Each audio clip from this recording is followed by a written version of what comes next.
اعوذ باللہ من الشیطان الرجیم بسم اللہ الرحمن الرحیم۔ السلام علیکم ناظرین، میں حکیم محمد شاہ آصف عمر اپنے یوٹیوب چینل میں آپ دوستوں کو خوش آمدید۔ ناظرین، آج کا جو نسخہ ہے یہ کھانسی کے لیے ہے۔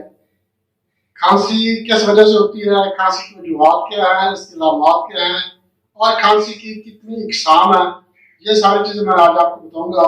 ناظرین، کھانسی کی کئی اقسام ہیں، یہاں میں آپ کو صرف دو اقسام کے بارے میں بتاؤں گا جو زیادہ مشہور ہے۔ ایک برہمی کھانسی ہے اور دوسری خشک کھانسی ہے۔ جو برہمی کھانسی ہے اس میں کھانستے وقت بلغم خارج ہوتی ہے اور یہ بلغم بدبودار بھی ہو سکتی ہے، خشک بھی ہو سکتی ہے۔ اور دوسری جو کھانسی ہوتی ہے وہ ہوتی ہے خشک کھانسی۔ خشک کھانسی میں یہ ہوتا ہے ایک تو گلے میں خراش ہوتی ہے اور اس کے علاوہ کھانسی اتنی زیادہ آتی ہے بندہ کھانستا ہی چلا جاتا ہے یہاں تک کہ اس کو قے آ جائے۔ قے آنے کے بعد جو کھانسی ہے اس کا دورہ ختم ہو جاتا ہے۔ اس کو خشک کھانسی کہتے ہیں۔ اور ایک بلغمی کھانسی، بلغمی کھانسی میں بلغم آتی ہے اور خشک کھانسی میں بلغم نہیں آتی اور اتنی زیادہ شدت والی کھانسی ہوتی ہے کہ بچہ ہے تو اس کا رنگ سرخ ہو جائے گا یا پیلا ہو جائے گا، اور اگر جوان آدمی ہے تو اس کی بھی رنگت تبدیل ہو جاتی ہے اور اتنی شدت والی کھانسی ہوتی ہے، اتنا دورہ سا پڑتا ہے اور بعض دفعہ کھانسی کرتے کرتے پیشاب بھی خارج ہو جاتا ہے۔ ناظرین، خشک کھانسی کی جو اہم وجہ ہے وہ تو تمباکو نوشی ہے۔ تمباکو نوشی یا سگریٹ نوشی یہ بہت ہی بڑی ایک لعنت ہے، جس انسان کو لگ جائے اس کی جان نہیں چھوڑتی۔ تمباکو نوشی سے پھیپھڑے ختم ہو جاتے ہیں، پھیپھڑوں کی رنگت تبدیل ہو جاتی ہے، سانس لینے میں تنگی ہوتی ہے، پیسے کا بھی ضیاع ہے، جان کا بھی ضیاع ہے۔ ناظرین، میں تو ایسے دوستوں کو یہ ریکمینڈ کروں گا کہ سگریٹ نوشی یا تمباکو نوشی کرتے ہیں تو ان سے میں ریکویسٹ کروں گا کہ وہ اس لعنت سے جان چھڑوا لیں، اپنی لائف سیو کریں، اپنے بچوں کے لیے بھی لائف سیو کریں۔ اس کے علاوہ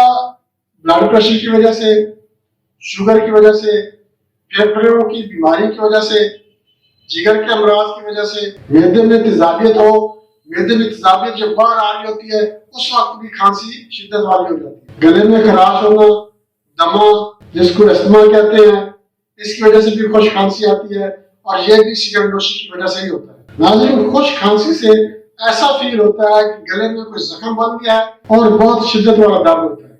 ناظرین، آج میں آپ کو جو نسخہ بتاؤں گا بہت ہی زبردست نسخہ ہے اور بالکل آسان سا نسخہ ہے، آپ استعمال کریں گے آپ کو پہلی خوراک سے ہی انشاءاللہ اس کا فائدہ حاصل ہوگا۔ گلے میں خراش ہے، گلے میں خشکی ہو گئی ہے یا تیزابیت کا مسئلہ ہے، کسی وجہ سے بھی خشک کھانسی ہو رہی ہے سوائے سگریٹ نوشی کے یا شراب نوشی کے، اس کے علاوہ آپ کو خشک کھانسی کے مسئلہ آتے ہیں انشاءاللہ وہ ٹھیک ہو جائے۔ ناظرین، نسخہ بتانے سے پہلے میں آپ سے چھوٹی سی ریکویسٹ کروں گا، آپ ہمارا چینل آصف عمر یوٹیوب چینل لائک اور شیئر ضرور کریں، اور ہمارے جو نئے دوست ہیں ان سے میں ریکویسٹ کروں گا وہ ہمارا چینل سبسکرائب کریں اور بیل آئکن پہ کلک ضرور کر دیں تاکہ سب سے پہلے نوٹیفیکیشن آپ لوگوں کو حاصل ہو اور آپ لوگ اس ویڈیو سے فائدہ حاصل کریں۔ ناظرین، نسخے کا اجزاء نوٹ کر لیں۔ آپ نے لینی ہے ہلدی گنڈی 10 گرام اور سندھا نمک، یہ بھی آپ لینا ہے 10 گرام۔ اب آپ نے ان دونوں چیزوں کو گرائنڈ کر لینا ہے، اچھی طرح سے گرائنڈ کر کے آپ نے مکس کر لینا ہے اور حسب ضرورت آپ نے شہد اس میں ملا کے اس کی گولیاں بنا لینی ہیں چنے کے برابر۔ شہد آپ نے اتنا ملانا ہے کہ اس کی گولیاں بن سکیں، آپ نے گولیاں بنا کر اس کو محفوظ کرنا ہے۔ اب طریقہ استعمال اس کا آپ کو میں بتا دیتا ہوں آپ نے اس کو کیسے استعمال کرنا ہے۔ آپ نے ایک گولی صبح، ایک گولی دوپہر کو اور ایک گولی آپ نے شام کو صرف چوسنی ہے، منہ میں ڈال کے آپ نے یہ گولی چوسی رکھنا ہے۔ یہ گولی جیسے جیسے آپ چوستے جائیں گے انشاءاللہ گلے سے خراش بھی ختم ہوتی جائے گی اور گلے میں کوئی جراثیم ہے تو وہ بھی ختم ہو جائیں گے، تیزابیت بھی ختم ہو جائے گی، معدہ بھی ٹھیک ہوگا اور کھانسی بھی ختم ہو جائے گی۔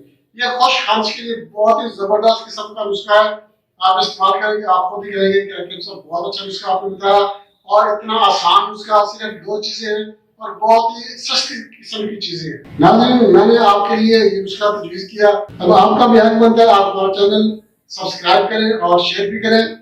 دوستو اجازت چاہتے ہیں، اگلی ویڈیو تک کے لیے اللہ حافظ۔